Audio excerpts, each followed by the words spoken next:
Are political beliefs the reason why people hate this V-shaped rally in the stock market here and the growth of the market over the last 6 months, where we had this incredible swing? And so I want to cover a couple key factors around, is political belief the reason why people still refuse to acknowledge the fact that we are making quite a bit of earnings? I want to go over where we can see political divide, and I want to cover different factors and what you guys can do to recognize that political belief does have a lot to do with how people feel about their money and how people are acting with their money, and what you can do to see the long-term play that we're going to have in this overall market. If you guys like this, please subscribe. Please lay a comment. Let me know what your thoughts are. I got a lot of hate because I put out this Trumpsky video talking about how old Trumpinator gave $20 billion to Argentina, all because of a special friend of Secretary of Treasury Scott Bessent. And so a lot of people are like, oh, this guy, he's just, super political. But let's go into this, okay? Let's go into the actual numbers. And so if we look at things like first media, we see that media is about 80 to 85% liberal, okay, more democratic, leaning towards the left, okay?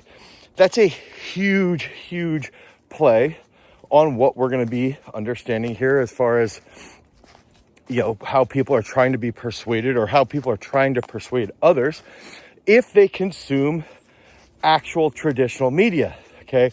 So we have to have actual consumption of that media. And some of that media is just so trash that, yes, they might lean 80 to 85% left leaning, but the media sucks. So nobody actually consumes it, at least not at the degree, thankfully, for things like YouTube and other streaming services that can sort of cancel that bullshit out. The other factor that we have to look at, okay, so if we're looking at the country in general, it's like a pretty equal split, 50-50, left to right, okay, Republican to Democrat. Now, if we look at the members of the Federal Reserve, okay, voting members of the Fed, 92% of them donated to the Democratic Party. 92%. Now, some of those 92% also did donate to the Republican Party, but that shows we have a huge swing towards the left. If we're looking at things like AAII, we can see currently that there's a large amount of bearish individuals on the market. Okay, so a lot of people, it's like 11% more people believe that they have this super bearish market. So the sentiment is still low for the market. And we have other people saying that we're at this peak, we're at this bubble, but most people still feel bearish. If we look at things like hedge fund managers, okay, hedge fund managers, if I remember correctly, it's 66% of them are more left-leaning, okay? And then we start to look at other individuals that tend to invest and tend to control money, financial investors, okay, not hedge fund, but just like financial advisors tend to be about 57% left-leaning. And a lot of people, I find this interesting because when I grew up, one of the things my dad said to me was, well, wait till you start making more money and you won't be leaning towards the left anymore. Being in college, you're just like this super naive liberal person. I would say for me, I was much more of the libertarian and just sort of despised all government meddling when I was in college. And he was sort of like, well, you'll be much more Republican as you get older. And I think the interesting part with that is what we see is that individuals like the hedge fund managers, like the financial advisors, like the Fed voters, like people who control money in this case, most of them tend to be more left-leaning, likely because they have more of an education. That's just something that has been seen to have some type of correlation. Now, the interesting part here is that most people who are in bonds and in treasuries, right, in that whole space, tend to be much more right leaning. Okay, so people who tend to be more in equities tend to be a little bit more left leaning.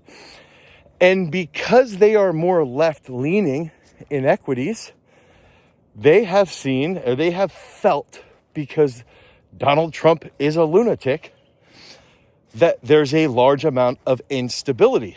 So because there's a large amount of instability, their perception is that this is still a bear market, even though the market is up tremendously. You know, I can look at my AMD, I'm up like, 100+% in my AMD. I'm up, and if you're investing in something like SPMO over the last year, you can see it. Like, the market is up. Yes, we've had some crazy drawdowns back in April. But so what this tells us is that there is a swing or a swaying where the bond market tends to be more right-leaning, equities a little bit more left. We've got hedge fund managers more left-leaning a little bit, about 2/3, a little bit more than 50% as far as financial advisors. And then we start to look at things like surveys from like University of Michigan, okay? University of Michigan will put out surveys on how people feel about the economy. And the surveys tend to be about 60% left leaning. So more people respond to those surveys, about 20% more people respond to the survey who are left leaning. More Democrats respond than Republicans. So the irony here is that the left-leaning people might actually have more money. The right-leaning people are recognizing the economy is going to keep going up, while the left-leaning people don't want to admit that because they don't like Donald Trump. And historically speaking, most people will sit there and say, like, oh, the economy's up because of the president. What we have to do when we're reviewing this is recognize the president doesn't have that much power over the economy unless they're putting out absolutely ridiculously stupid tweets, like putting on, vegetable oil embargoes or soybean oil embargoes and things like that. Yes, on the day-to-day, sometimes there might be the president saying stupid shit that will impact the market for a short time frame, but the economy in general is typically, in my opinion and a lot of people's opinion, not that impacted by the president. We've seen, look at 21, look at during Biden, if you invested in Palantir, you were up over 1,000% during Biden. If you invested in in Tesla, by the end of Trump's first term, you were up a shit ton. It doesn't matter who is the president, okay? So when we're now looking at this as far as the bias that we have, what we can do now is recognize that there is some type of bias. There is also, when we're consuming media, that has to come into how we make these decisions. And then long term, look at what is cheap. Okay, look at a company like NVIDIA is trading cheaper than a company like Walmart or a company like Costco.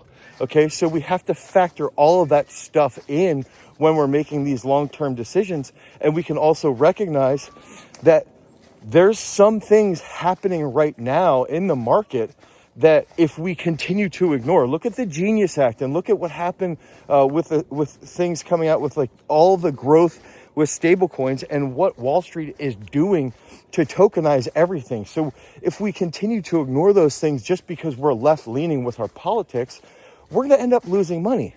And vice versa, if somebody else, like if Biden was in office and we refused to invest in Palantir or other companies during that time frame, that's just the one that's top of mind currently for me, if we refused to invest in those companies during Biden's administration, guess what? We would have lost the opportunity to make shit tons of money, life-changing money. So the whole rule here for everybody out there is that you have to evaluate companies effectively. You should be investing in the right ETFs, in the right companies for the right reasons. And that's how you have to keep this long-term perspective. You can have your political affiliations left or right, but don't sit there and make those financial decisions off of your political affiliations. just because there's a president in office who is an absolute lunatic like Donald Trump, or one that is a zombie like Joseph Biden, doesn't mean you shouldn't be putting money into the market. Okay, so that's my rule of thumb, but we got to make sure that we got all those things checked off. I wanted to share those thoughts, and that we are still in this huge V-shaped rally. I think the market's going to keep going up over a long period of time for the next 6 months. I still think we might have something, peter off here at the end of the year like it did in 2018, but still put your biases to the side and make sure you stay focused on that long-term guidance, long-term gain. Until next time, peace.